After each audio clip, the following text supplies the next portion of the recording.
This is fantastic. Thank you for showing up. It's great to speak to crowds of tens. I love it. I live for these moments. So thank you all. I'll thank you all individually at the end, and we'll probably be able to do it by name. So that's always cool. And the good thing is, because we don't have a lot of people here, which is fine, I'm very happy for you to shout out questions, interrupt or disagree as we go along. All right? Just remember two things. Number one, I am a trained stand-up comedian. Number two, I have a microphone and I'm trained to use it. So if you do want to heckle me, you can. But the title for today's presentation, which is something I'm thinking about a lot, an area I'm working on a lot, is I will take my artificial intelligence over your natural stupidity. And why did I choose that title? And it's pretty simple. I think if we started today and we designed a workflow and we designed a process as to how we hire people into organizations and we reproduced what we have today, we would be naturally stupid. Because we've built a process intentionally ever since we got the internet. So I was around before the internet, and then we got the internet, and that meant every year more and more people have applied for jobs with less and less relevance. So the better we got at doing actually our employer branding, the more we built our organizations as shit magnets. Because the bigger and bigger percentage of people we attracted who were never ever going to get a job in our organization. And when you think about that in terms of human time and experience, we've actually made things worse and worse, and we've built a process deliberately designed on Game of Thrones. Because what we've been setting out to do is not hire the best person for our organizations, but to give a job to the last person alive at the end of a painful process, right? There is absolutely no doubt that that's what the data tells us. And so we have an opportunity. Where are we going? We're hitting what is the agentic revolution, right? This is what's happening. Whether we love this or hate it, this is what's happening right now. It's the agentic revolution. And the agentic revolution is the core technologies, our ATSs, our HIISs, our smart recruiters, Workdays, HiBob, whoever our core technology of choice or core technology of given to us rather than choice, is building an agentic platform. And there's a really simple reason for they're doing that. Number one is if they can get all the tasks performed inside the core technology, you never have to leave the core technology. And what we've learned about every site from Facebook onwards is actually what they're fighting for is 100% of your attention and time. So if you could do everything in one place and never go anywhere else, even though you might be using multiple other sources and platforms outside, then you will stay in that one place and you'll become a loyal customer. The other thing they're able to do is if we look at the cost of software licenses, the spend and budget from talent attraction on software licenses versus the spend on attraction, on the attraction and screening piece, is actually 20x. There's 20 times more money spent on getting people to apply for jobs and screening them than there is spent on the actual software that processes them. So the software companies naturally have said, if we could get a piece of that pie, a percentage of that pie, without needing to get more customers, we can get a bigger revenue stream. And so they began to build marketplaces, right? They began to build marketplaces where you integrate technology and you can perform your core task inside that. And what you do it with is agentic agents. The best place, if you want to understand the agentic age, this is where you look. The agentic age, you go and have a look at Salesforce, right? Not for recruiting necessarily, but in Salesforce, go and have a look at Agentforce. This is how Agentforce works. They have a marketplace of agents that perform tasks. And you go and deploy an agent. And an agent, a task is called a conversation. And it's an interaction. And it's as many interactions, 1 or 100 or 300, that can be performed in a 24-hour period, at which point the ticket closes.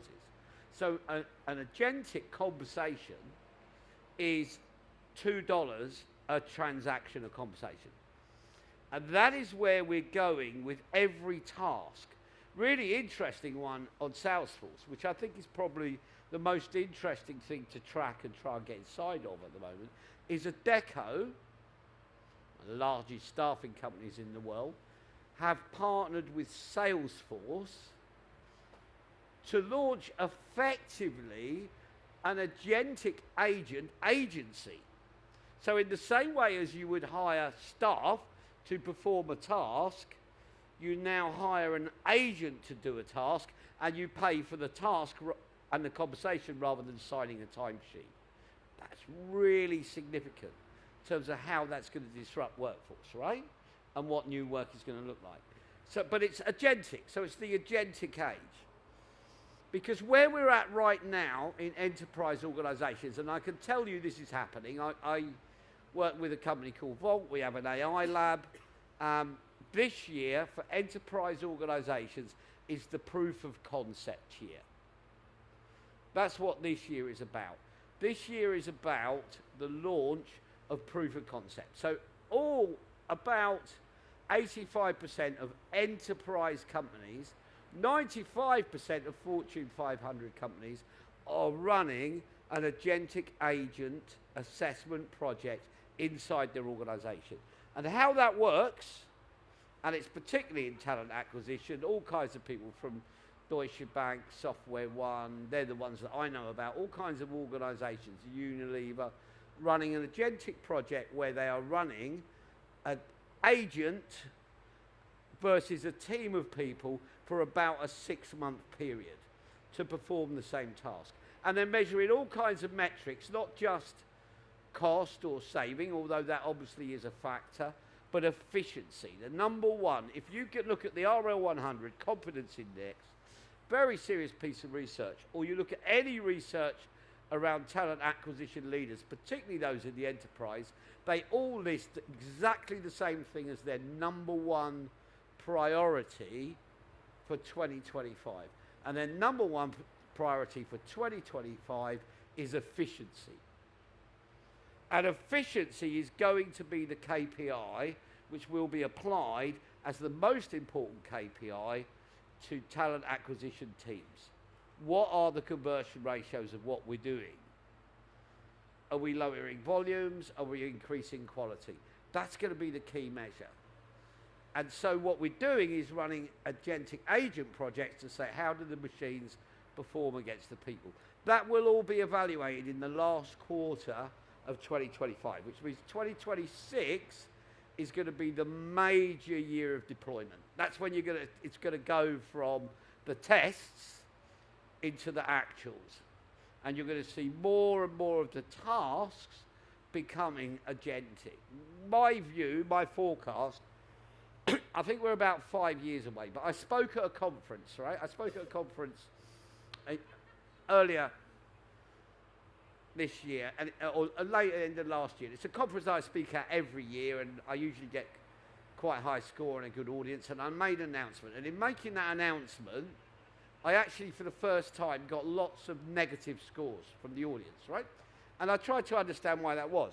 And why it was I made an announcement, and that announcement, and I hadn't heard it said anywhere, was to say that this is the last generation of recruiters. This is the last generation of recruiters. And that's pretty brutal, because if you've got an audience full of recruiters, they don't necessarily go, we love you very much, right? I understand that. I can relate to that. So it really got me thinking about this, about, right, I get it, I understand why people are emotional about this, but what does it actually mean? Interestingly, I did a search yesterday, Google DeepMind, and asked, will there be a future of talent acquisition? Does talent acquisition have a future as a function? Because part of our debate is, are we going to have a broader HR which has TA as part of its function and learning development, but not have siloed teams? Because all of the tasks, all the work, all the heavy lifting is going to be performed by agentic agents. And kind of the decision, and what came back was super interesting, I thought. It said there is a future for talent acquisition, and this is what it looks like, and it's much bigger, but there's not a future for recruiters. Individual recruiters. And I think that's true. I think what's going to happen for recruiters is that function is going to change as the agentic agents take over the heavy lifting.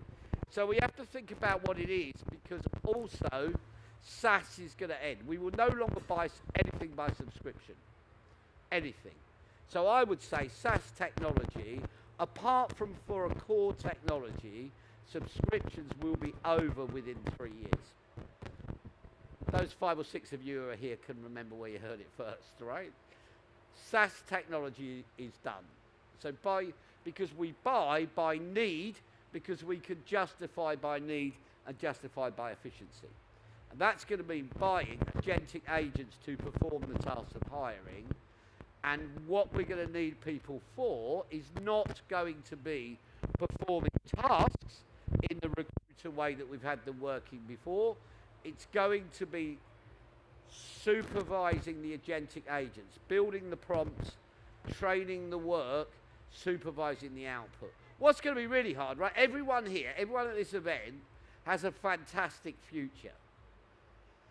Because for the next 10 years, entry into recruitment won't involve as much learning about recruitment, right? Because the way that we learn, and this is true for any entry-level career, the way that we learn the trade, if you go into KPMG or EY or wherever you go, the way you learn your trade is you do lots of tasks repeated, right? You do lots of tasks, you do it for 4 or 5 years, and in the process of doing that, you learn what you have to do, and then you have an outcome. And so what's going to happen is because those tasks will be performed by agentic agents, proprietary knowledge will have... I'm dying on you all. That's cool. Can you hear me now? So I won't go over it all again, but it was all great.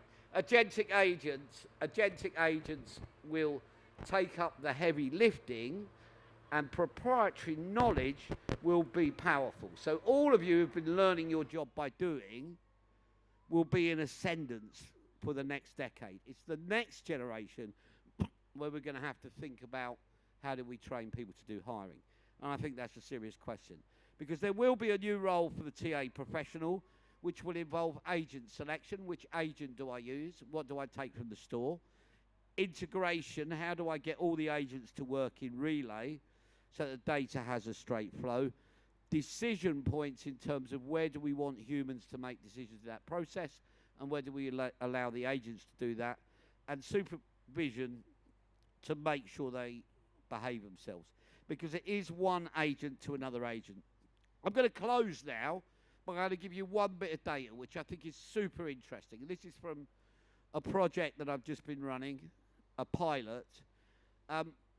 There was research that went out from a platform, and it actually said, on a survey, 70% of humans, and this was people under the age of 30, 70% of humans under the age of 30, when asked, would they rather be assessed by an AI agent or a human? 70% said, I choose the human.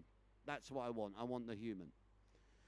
When we put in a workflow, that option, so we put 2 buttons on an application screen that said, do you want to apply and be assessed now by an AI agent? And the other button said, do you want to book an appointment for a callback? 98% of the people applying chose to be assessed by an AI agent. Right? Now, and yet when you ask people, and you see plenty of research in this, particularly where it's defending a position, when you ask people, would you rather be assessed by an AI or would you rather be assessed by a human? They go, I'd prefer a human. And that's the discussion we have in transformation. But when you put it in the workflow, overwhelmingly, almost 100%, so many at 98%, I had to check it about 4 times to say, I can't really believe this many people did, but they really did. And when we dug in and said, why did you choose the AI, and sent some questions out, they went, because I get the answer straight away. Because if I book in with the person, they may or may not ring me back, They may or may not, and I think that's fair of them to say that. They may or may not bring me back, and if they do, it'll be in a week or 2 weeks. If I do it in the AI, you're going to tell me yes or no. Transparent, no black boxes makes things work. So that's the end of my day. Very, very simple compliance rules for you. No black boxes. Make everything transparent. Be honest with the candidates. Remember human stupidity. Let's reinvent work. Let's reinvent applying for work so it's a pleasure rather than a chore. Thanks, everyone. Thanks for the day. Have a good night.